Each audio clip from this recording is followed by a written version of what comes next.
Hi friends, welcome to my channel. ఈరోజు మనము mutton curry ఎలా ప్రిపేర్ చేసుకోవాలో చూసేద్దామండి. దానికోసం నేను 2 kgs మటన్ తీసుకున్నాను. ఇప్పుడు ఇందులోకి ఒక 3 టేబుల్ స్పూన్స్ వరకు ఆయిల్ యాడ్ చేసుకున్నాను. అలాగే రుచికి సరిపడా చూసుకొని రాళ్ళుప్పు కానీ లేదా సాల్ట్ కానీ యాడ్ చేసుకోండి. నేనైతే రాళ్ళుప్పు యాడ్ చేశాను. అలాగే పసుపు ఒక 1/2 టేబుల్ స్పూన్ అంతా యాడ్ చేసుకోండి. యాడ్ చేసి ఇదంతా కూడా బాగా కలిసేలాగా ఒకసారి బాగా కలిపేసుకోవాలి.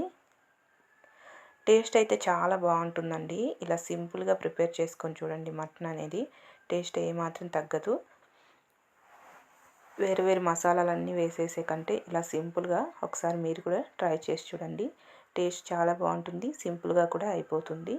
ఈ మటన్ని ఒక 5-6 నిమిషాల పాటు బాగా వేగేటట్టు వేగనిచ్చుకుందాం ఈ ఆయిల్లో.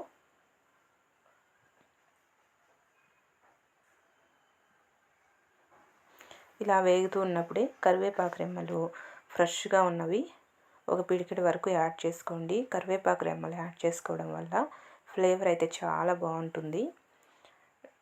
గ్రేవీ కూడా టేస్ట్ అనేది చాలా బాగుంటుంది. ఈ విధంగా కరివేపాకు రెమ్మలు కూడా యాడ్ చేసి ఇదంతా కూడా బాగా కలిసేలాగా కలిపేసుకోవాలి. ఇక చూసారా, మనకి ఆల్మోస్ట్ ముక్కలంతా కూడా బాగా ఫ్రై అయ్యాయి కదా. మరి కాసేపు ఇలాగే తిప్పుకుంటూ ఉడకనిద్దాము. ఇందులో నుండి వాటర్ అంతా కూడా రిలీజ్ అయ్యి మటన్ అంతా బాగా ఫ్రై అయ్యి కుక్ అవుతుంది కదా. మధ్య మధ్యలో ఇలా కలుపుకొని ఇప్పుడు ఇందులోకి అల్లం వెల్లుల్లి పేస్ట్ని యాడ్ చేస్తున్నాను. ఇక్కడ నేను అల్లం వెల్లుల్లి చెక్క లవంగాలు యాడ్ చేసి ముద్దలాగా చేసుకొని యాడ్ చేశానండి. గసగసాలు కూడా యాడ్ చేశాను. ఇవన్నీ రోట్లో నూరుకున్నాను. ఫ్రెష్గా రోట్లో నూరుకోవడం వల్ల టేస్ట్ బాగుంటుంది. అలాగే ఆ స్మెల్ అంతా కూడా చాలా బాగా వస్తుంది. ఇదంతా కూడా ముద్దలాగా నూరి ఇది కూడా యాడ్ చేసి ఇదంతా పచ్చివాసన పోయేంత వరకు ఇలాగే ఫ్రై అవనిద్దాము.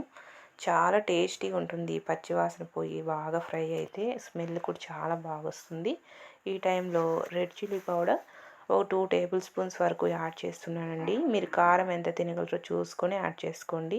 అలాగే మటన్ మసాలా ఒక 3/4 టేబుల్ స్పూన్ యాడ్ చేశాను. అలాగే ధనియా పౌడర్ ఒక టేబుల్ స్పూన్ యాడ్ చేశాను. యాడ్ చేసి ఇదంతా కూడా బాగా కలిసేలాగా ఒకసారి కలిపేసుకోవాలి.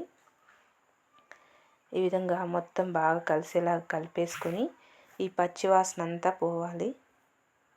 ఈ పచ్చివాసన అంతా పోయి బాగా ఇలా వేగుతూ ఉంటుంది కదా. ఇప్పుడు ఇందులోకి మనము వాటర్ని యాడ్ చేసేసుకుందాము. మీరు గ్రేవీ ఎంత కావాలో చూసుకొని దాన్ని బట్టి వాటర్ని యాడ్ చేసుకోండి. వాటర్ యాడ్ చేసి ఇదంతా బాగా కలిసేలాగా ఒకసారి కలిపేసుకొని బాగా ఉడకనిచ్చుకోవాలి. మధ్య మధ్యలో కలుపుకుంటూ బాగా ఉడికించుకుంటే మనకి ఎంతో టేస్టీ అయినటువంటి మటన్ కర్రీ అనేది రెడీ అయిపోతుందండి. చాలా సింపుల్గా చాలా టేస్టీగా ఉంటుంది. మటన్ ఉడకడానికి చాలా టైం తీసుకుంటుంది కదా. కాబట్టి కుక్కర్లో ఇష్టమైన వాళ్ళైతే కుక్కర్లో పెట్టుకోండి. నేనైతే డైరెక్ట్గా అలాగే కుక్ చేస్తున్నాను. మీరు ఇష్టమైన వాళ్ళైతే కుక్కర్లో పెట్టుకొని ఉడికించుకోండి. ఈ విధంగా ఉడుకుతూ ఉంది కదా. ఇలా ఉడుకుతూ ఉన్నప్పుడు ఒకసారి టేస్ట్ చూసుకోండి. ఉప్పు కారం ఏదైనా తగ్గింది అనిపిస్తే ఇప్పుడే యాడ్ చేసుకోండి. యాడ్ చేసుకొని మరి కాసేపు ఉడికించుకున్నాము. ఇది ఉడకడం లేట్ అవుతుందని నేను కుక్కర్ పెట్టేస్తున్నాను కుక్కర్ మూత పెట్టేసి ఒక 4 విజిల్స్ తర్వాత చూపిస్తా చూడండి. 4 విజిల్స్ తర్వాత మనకి పర్ఫెక్ట్గా కుక్ అయిపోయింది. ఆల్రెడీ దీని ముందు కూడా కాసేపు ఉడికించాను కాబట్టి 4 విజిల్స్కి చక్కగా ఉడికిపోయింది మటన్ అంతా కూడా. ఇప్పుడు దీన్ని వేడి వేడి రాగి సంగటి, దోశ, ఇడ్లీ ఇలాంటి వాటిలోకి సర్వ్ చేసుకుంటే మనకి టేస్ట్ అయితే అదిరిపోతుందండి. మీరు కూడా తప్పకుండా ట్రై చేయండి. ట్రై చేసి నా వీడియో నచ్చితే నా ఛానల్ని తప్పకుండా సబ్స్క్రైబ్ చేసుకోండి. Bye friends.